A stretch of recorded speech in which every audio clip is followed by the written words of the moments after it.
Bonjour les amis, et ben aujourd'hui on va parler des petits pois. Si ma jardinière stagiaire me laisse jardiner, parce que de toute manière vous avez vu que hop, c'est cool.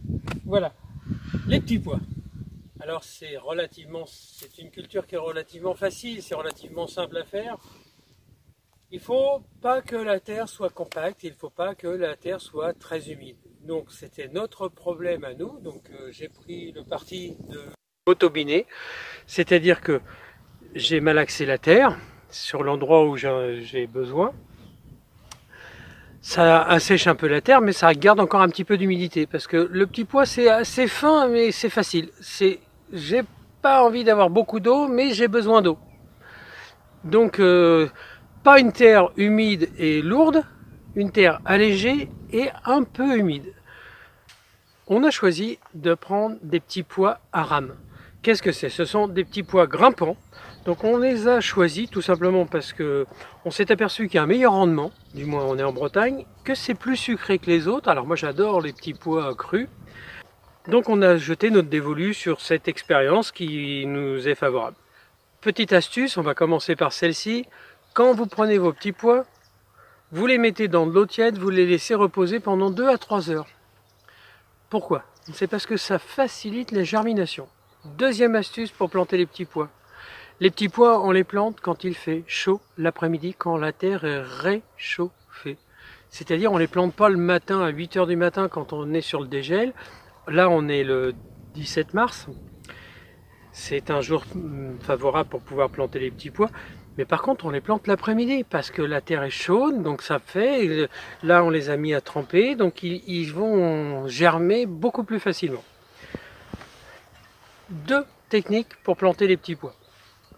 Sur la même base dans tous les cas. Vous les plantez en ligne ou vous les plantez en poquet. Dans tous les cas, les petits pois ont besoin d'avoir des piquets et des grillages. Donc là, j'ai mis mes 2 piquets d'extrémité, en attendant de mettre un piquet tous les mètres et de mettre le grillage, parce que moi je mets le grillage une fois que les petits pois arrivent à 15-20 cm, parce qu'à ce moment-là ils se mettent directement dedans. Avant, je préfère protéger les petits pois, puisqu'ici on a eu déjà l'expérience de se faire tout manger, donc je les protège. Vous allez voir comment. Donc, ou vous mettez une graine tous les 5 à 7 cm, 7 à 10 cm, non, c'est 2 graines, pardon, tous les 7 à 10 cm, ou alors tous les 20 cm, vous mettez 4 à 5 graines en poquet. Alors, ici j'ai préparé ma petite barre de travail, parce que cette année, on va faire une petite expérience avec Sandrine. Sandrine m'a dit, j'ai besoin que tu me fasses beaucoup plus de petits pois, parce que l'année dernière, on n'en a pas eu assez. Donc, tous les 20 cm, c'est tous les petits traits. Donc moi cette année, puisque j'ai pris le parti de décrocher de 50 cm les poteaux par rapport au grillage, donc par rapport à la clôture, et je vais les mettre tous les 30 cm en quinconce. C'est-à-dire que quand je vais poser mon bois qui est ici, je vais les mettre de chaque côté. J'ai fait mes petits trous qui font 4 à 5 cm de profondeur. Je mouille le fond de mon trou.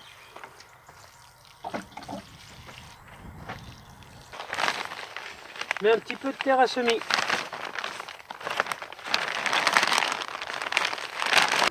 Alors je mets un tout petit peu d'eau sur ma terre à semis, histoire de l'humidifier. Donc je prends mes petites graines de petits pois. 3, 2, 5. Je les mets. Je les écarte. Juste je les pose, hein. Très facilement. Je fais un petit socle si vous voulez avec hop.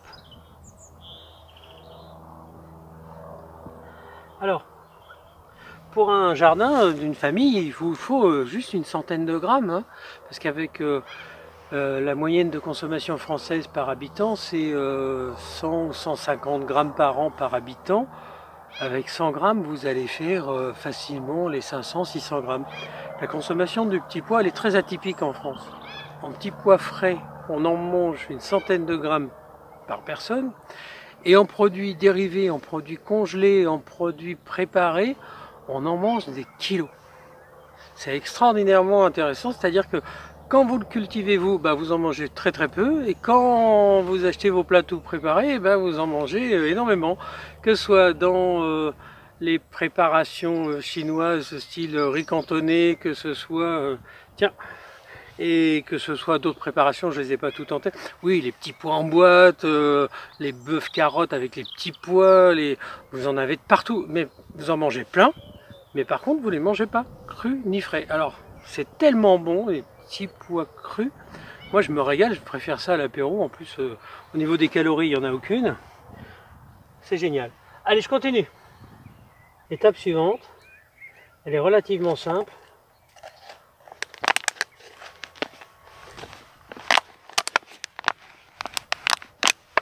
Moi je couvre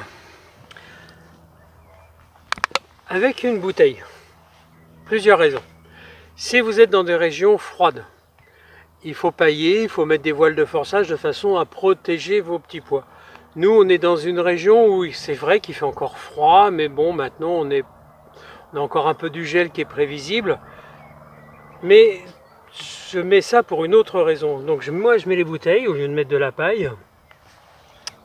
Pourquoi? Parce que ici on a des oiseaux qui sont très sympathiques, qui s'appellent les choucas, qui sont redoutables. Et c'est très marrant parce que vous avez un chouca qui se planque dans un arbre qui vous regarde planter, et le lendemain vous en avez 50 ou 100 qui sont dans le jardin en train de déterrer vos petits bois. Donc qu'est-ce que je fais? Je mets une bouteille qui est coupée, on récupère, on garde les bouteilles plastiques. Je les prends, vous voyez la taille du pot. Hop, je mets un peu de terre et j'entoure. Vous arrosez à pluie fine toujours, il faut garder de l'humidité mais pas que ce soit détrempé. Vous mettez un petit peu d'eau, donc ça se répartit tout autour. Le petit pois va pousser. D'ici quelques jours, on va avoir les petits germes de petits pois qui vont sortir. Ça pousse relativement vite, normalement entre 9 et 10 jours. Jusqu'à la sortie que les plants apparaissent, il faut maintenir de l'humidité. Vous touchez la terre, si elle est humide, vous n'arrosez pas. Si elle n'est plus humide, que vous la sentez un peu sèche, vous remettez de l'eau.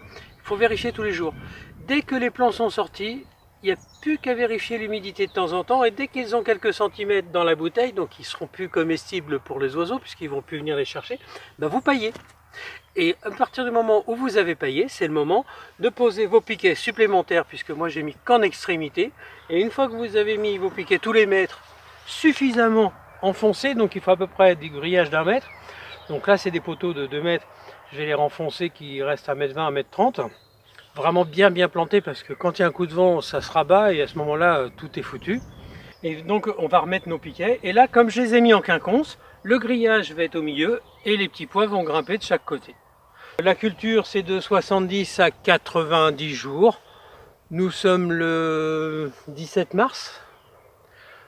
Voilà, c'est un jour idéal pour la plantation des petits pois. Donc 17 avril, 17 mai, 17 juin, à la mi-juin, on va commencer à manger nos petits pois de l'année. C'est cool. Vous allez retrouver tout ça dans le livre, expliqué mot à mot, point par point, c'est exactement ce que je viens de vous dire. Mais vous aurez aussi dans le livre une explication légume par légume sur tout ce que vous devez planter. Ce qui va vous permettre de vous donner une idée de ce que vous pouvez planter, la quantité. Le problème qu'il y a, comme à chaque coup, c'est que quand vous achetez un pot de graines, vous avez 250 grammes. Par chance, les graines de petits pois durent 3-4 années. C'est-à-dire que si vous les mettez dans un endroit bien sec, bien enfermé dans un placard bien au noir, vous pouvez les retrouver l'année prochaine. Mon deuxième apprenti jardinier, il est arrivé, voilà. Lui aussi vient mettre un petit peu sa patte à l'ouvrage. Maintenant, c'est à vous de faire. Je vous laisse, je vous embrasse, je vous souhaite une bonne continuation. À très bientôt pour d'autres événements. Et puis, bon jardinage.